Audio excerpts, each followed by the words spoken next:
Hello दोस्तों, फिर से लेके आ चुका हूँ ईवीएस का 30 क्वेश्चन एंड ये मोस्ट इंपॉर्टेंट क्वेश्चन है। 30 पैडागोजी का है और 30 कंटेंट है, ठीक है ना। चलिए वीडियो को स्टार्ट करते हैं बिना लेट करते हुए। तो पहला क्वेश्चन देख सकते हो, यहाँ पे लिखा हुआ है एक किसान लगातार रासायनिक उर्वरकों का उपयोग करता है। कुछ वर्ष बाद वह मिट्टी उर्वरता कम हो जाती है और वह उत्पादन भी घटने लगती है। इस समस्या को सबसे उपयुक्त समाधान क्या होगा? तो इसका आंसर नीचे है, ठीक है ना। इसका आंसर आंसर के नीचे है थोड़ा सा, तो घबराना नहीं। यहाँ पे देख सकते हो आंसर किया आ चुका है। चलिए बताओ जल्दी जल्दी से क्या होगा आंसर इसका। तो रासायनिक उर्वरक का मात्रा बढ़ाना, या जैविक खाद या फसल का चक्रण का अपनाना, या केवल सिंचाई बढ़ाना, या खेत के वार्षिक तक खाली छोड़ देना। तो जल्दी से बताओ इसका आंसर क्या होगा। तो इसका आंसर क्या होगा जानते हो? जैविक खाद का फसल का चक्रण होगा, ठीक है ना। आंसर बी होगा। चलिए अब दूसरा क्वेश्चन देखते हैं। पहला क्वेश्चन हो चुका है, तो तीसरा क्वेश्चन देख सकते हो यहाँ पे आ चुका है। इसको जूम कर लेते हैं थोड़ा सा। हो नहीं, सॉरी, यहाँ पे एक दो क्वेश्चन नीचे है, ठीक है ना। चलिए पहले क्वेश्चन पढ़ लेते हैं, ठीक है, उसके बाद देखते हैं। तो एक गांव का वर्ष कम होने लगी, ठीक है ना। एक गांव में वर्षा कम होने लगी और वह भूजल का स्तर लगातार नीचे जा रहा है। जल संरक्षण सबसे प्रभावी उपाय कौन सा होगा? चलिए बताओ। अधिक बोर खेल खोदान, या वर्षा जल संचयन, फिर नीचे है, ठीक है ना, नदियों को अधिक से पानी लाना, या बाढ़ सिंचाई। तो इसका आंसर क्या होगा? चलिए बता दिए इसका आंसर क्या होगा। वर्षा का जल का संचयन मतलब सिंचाई करना, ठीक है ना। इसका क्या होगा? बी होगा आंसर। ठीक है, इसका आंसर क्या होगा? बी होगा। चलिए अब तीसरा क्वेश्चन देखते हैं। तो यहाँ पे घबराना नहीं दोस्तों, यहाँ पे थोड़ा सा मिसप्रिंट होया हुआ है, ठीक है ना, बनाने में। तो टेंशन लेने वाली बात नहीं है। सी है, तीसरा भी चौथा भी क्वेश्चन है, ठीक है। चलिए पहले क्वेश्चन पढ़ लेते हैं। बोला एक छात्र ने देखा कि मधुमक्खी फूलों के बार बार आ रही है, ठीक है ना। इस पौधे का क्या लाभ होता है? पौधे तेजी से बढ़ती है, या परागकण का सहायता मिलती है, या जड़ें मजबूत होती है। तो एक चौथा क्वेश्चन नीचे है, या पत्तियों में बड़ी हो जाती है। तो बताओ जल्दी से आंसर क्या होगा। जल्दी बताओ क्या होगा आंसर। तो इसका आंसर क्या होगा? बी होगा, ठीक है ना। क्या होगा इसका आंसर? बी होगा, याद रखना बी होगा, ठीक है ना। परागकणों का होगा, परागकण होगा, ठीक है ना। चलिए आगे बढ़ते हैं। तीसरा क्वेश्चन हो चुका है। 30 क्वेश्चन लाया हूँ पैडागोजी का और कंटेंट का, ठीक है ना। चलिए चौथा क्वेश्चन में चलते हैं। तो चौथा क्वेश्चन में क्या पूछ रहा है वो देखते हैं।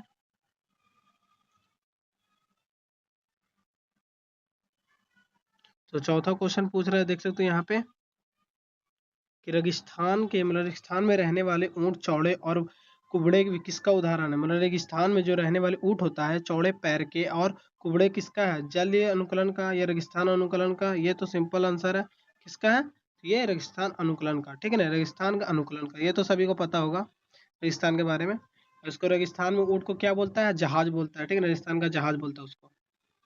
चलिए पांचवा क्वेश्चन में आते हैं। पांचवा क्वेश्चन में क्या पूछ रहा है वो देखते हैं, ठीक है। लगता है क्वेश्चन बड़ा हो गया, ठीक है ना, तो टेंशन नहीं लेना है।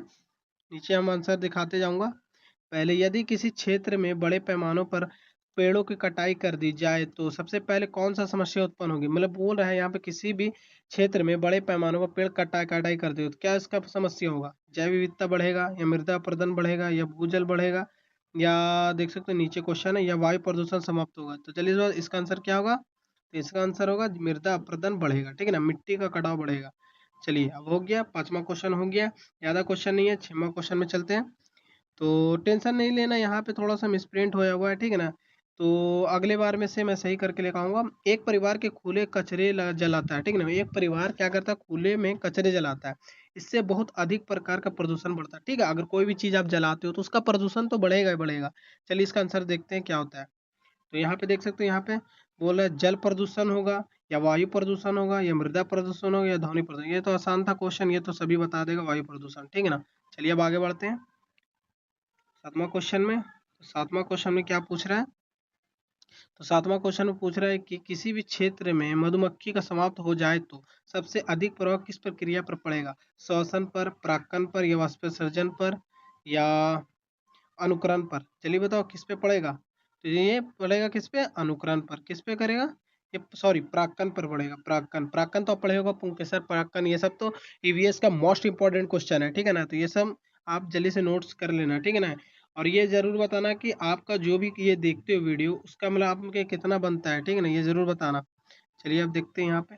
दूध को कई घंटे, मतलब कोई ऐसा दूध को कई घंटे बाहर रखने पर वह दही बदल जाता है। इसका मुख्य कारण क्या होता है? जैसे कोई आप घर में आपके तो दूध होगा, अब बहुत देर, बहुत घंटे के दिन के बाद आप छोड़ देते हो तो वो दही के रूप में ले लेता है। उसमें क्या होता है? वायरस होता है, बैक्टीरिया होता है, फफूंद होता है, या शैवाल होता है, जल्दी बताओ। तो इसका क्या होता है?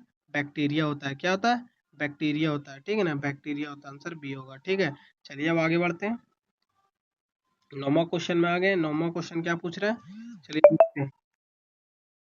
तो 9वां क्वेश्चन बोल रहा है यहाँ पे कि यदि किसी भी बच्चे के भोजन को आयोडीन की कमी हो जाए तो कौन सा रोग होने का संभव बढ़ जाता है? तो ये सभी बता सकता है, जैसे आयोडीन की कमी है तो ये स्कर्वी होगा, रतौंधी होगा, जल्दी स्कर्वी होगा, घेंघा होगा या रतौंधी होगा, जल्दी बताओ, या बेरी बेरी होगा। यहाँ बोला भोजन आयोडीन की कमी से है तो आयोडीन घेंघा होगा। क्या होगा? घेंघा होगा, याद रखना। क्या होगा? घेंघा होगा, याद रखना, ठीक है ना, घेंघा होगा, ठीक है ना, घेंघा क्या होगा? घेंघा होगा, घेंघा होगा, ठीक है ना। चलिए अब आगे बढ़ते हैं। आगे यहाँ पे देख सकते हो, यहाँ पे क्वेश्चन 15 क्वेश्चन आ गया। चलिए अब देखते हैं 10वां क्वेश्चन के बारे में। तो यहाँ पे लोग, पृथ्वी पर सबसे अधिक मीठा जल कहाँ पाया जाता है? तो ये बताओ, जो पृथ्वी पर जो सबसे अधिक मीठा जल कहाँ पाया जाता है? नदियों में, हिमनदों में, हिम नदी में, या झीलों में, या तालाबों में? तो जल्दी बताओ ये कहाँ पाया जाता है? तो हिम नदी में, ठीक है ना। कहाँ पाया जाता है? तो ये हिमने नदी में, हिम नदी में, ठीक है ना। चलिए अब आगे बढ़ते हैं। 11 का पूछ रहा है, चलिए 11 का देखते हैं आंसर क्या होता है। ये 11 का पूछ रहा है यहाँ पे कि यदि पौधे में कोई भी कई दिनों तक सूर्य प्रकाश ना मिले तो सबसे पहले किस प्रक्रिया पर प्रभाव पड़ेगा?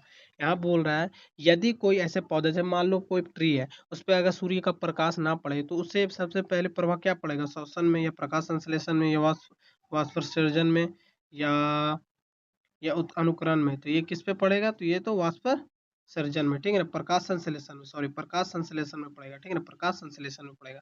चलिए 11 क्वेश्चन हो गया, ज्यादा क्वेश्चन नहीं है, पेडागोजी का खत्म हुआ, ये मिला मिला हुआ है, ठीक है ना, ठीक है, मिला हुआ है, ये छोटा नहीं हो रहा, ठीक है ना। चलिए ऐसे ही क्वेश्चन देख लेते हैं, ज्यादा इश्यू नहीं है। मानव शरीर के कौन सा अंग रक्त शुद्ध करने के लिए प्रमुख कार्य है? हृदय, गुर्दा, फेफड़ा, जल्दी बताओ, या पेट? तो ये क्या हुआ? गिरदा, ठीक है ना, गुर्दा होगा, ठीक है ना, गुर्दा होगा, ठीक है ना, गुर्दा होगा। चलिए आगे बढ़ते हैं। 13 क्वेश्चन आ चुके हैं। 13 क्वेश्चन में क्या बोल रहा है देखते हैं। तो 13 क्वेश्चन में बोल रहा है कि निम्नलिखित में कौन सा ऊर्जा नवीकरणीय स्रोत है? इसमें बोल रहा है निम्नलिखित में कौन सा ऊर्जा नवीकरणीय स्रोत है? कोयला है, सौर ऊर्जा है, या पेट्रोल है? तो ये सभी को पता होगा, नवीकरणीय स्रोत कौन है? सौर ऊर्जा, ठीक है ना, कौन है? सौर ऊर्जा। चलिए अब आगे बढ़ते हैं, 14 को क्वेश्चन देखते हैं। 14 का क्या पूछ रहा है? तो 14 में बोल रहे हैं यहाँ पे कि इन खेतों का फसल चक्रण अपनाना का सबसे बड़ा लाभ क्या है? मतलब खेतों में जो फसल चक्रण होता है उसको अपनाना सबसे बड़ा लाभ क्या है? चलिए नीचे क्वेश्चन होगा इसका, मिट्टी में उर्वरता बनाए रखती है, या वो कीट बढ़े जाती है, या पानी की आवश्यकता बढ़ती है, या उत्पादन कम हो जाता है? तो इसका आंसर क्या होगा? सॉरी, इसका आंसर ए होगा, मिट्टी में उर्वरता बनी रहती है, ठीक है ना, मिट्टी में उर्वरता बनी रहती है। चलिए अब आगे देखते हैं आगे में क्या पूछ रहा है। 14 क्वेश्चन हो जाएगा, 15 क्वेश्चन होने वाला है, ठीक है ना, ज्यादा क्वेश्चन अब नहीं बचा है। चलिए देखते हैं 15 क्वेश्चन। यहाँ पे 15 क्वेश्चन, किसी भी गांव में लगातार अत्यधिक भूजल अत्यधिक उपयोग किया जा रहा है तो इसका गंभीर परिणाम क्या होगा?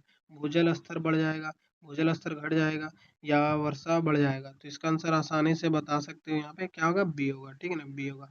चलिए आगे तो चौथा भी दिखा देता हूँ, मिट्टी अधिक उपजाऊ हो जाएगा, नहीं ये नहीं, ये तो नहीं होगा। चलिए 16 का क्वेश्चन देखते हैं, 16 का क्या पूछ रहा है।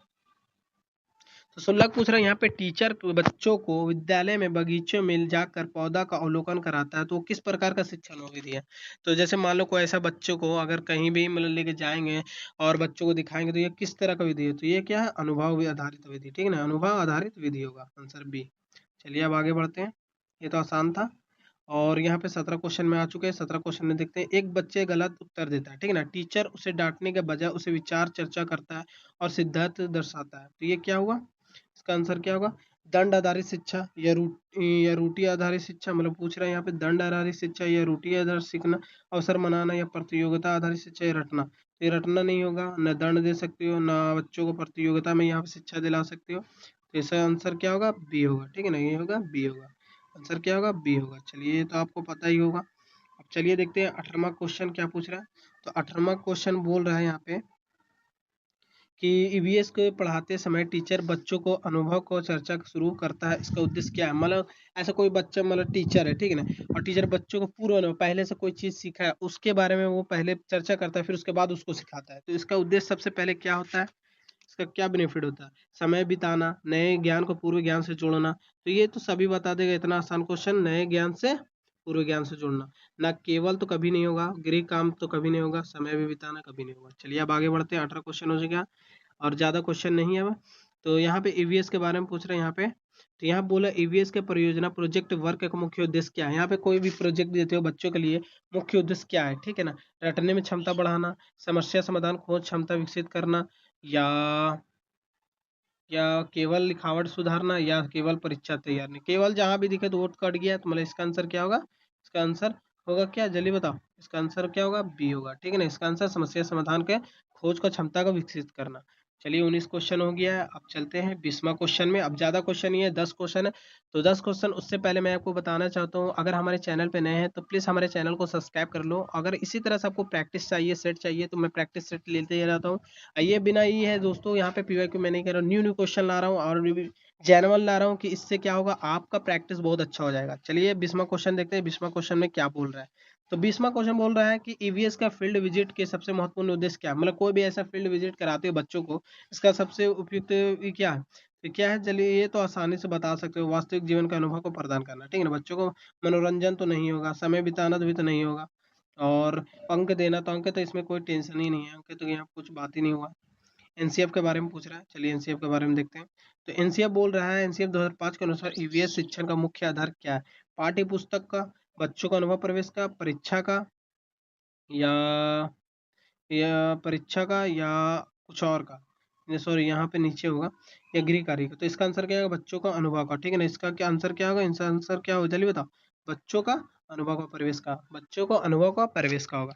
चलिए अब नीचे देखते हैं 22वां क्वेश्चन बोल रहा है,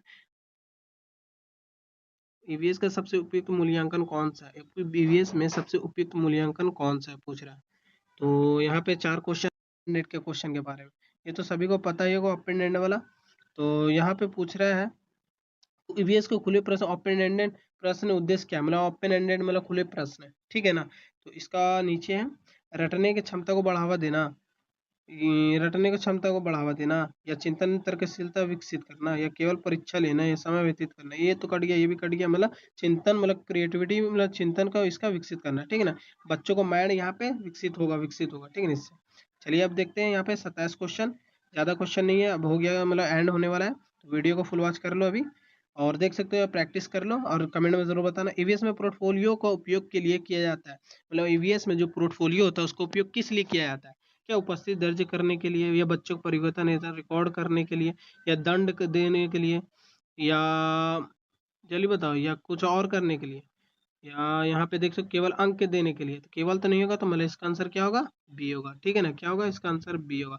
अब सोच रहे हो दोस्तों कि यार सभी आंसर बी ही है, तो भाई यहाँ पे जितना आंसर बी ही था, ठीक है ना, तभी बी ही है।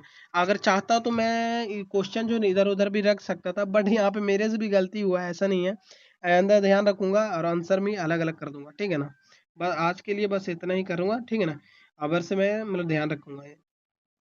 तो यहाँ पे देख सकते हो, यहाँ पे आ चुका है, ईवीएस का पाठ्य पुस्तक सबसे उपयुक्त उपयोग क्या है, ठीक है ना। पाठ्य पुस्तक का सबसे उपयुक्त उपयोग क्या है।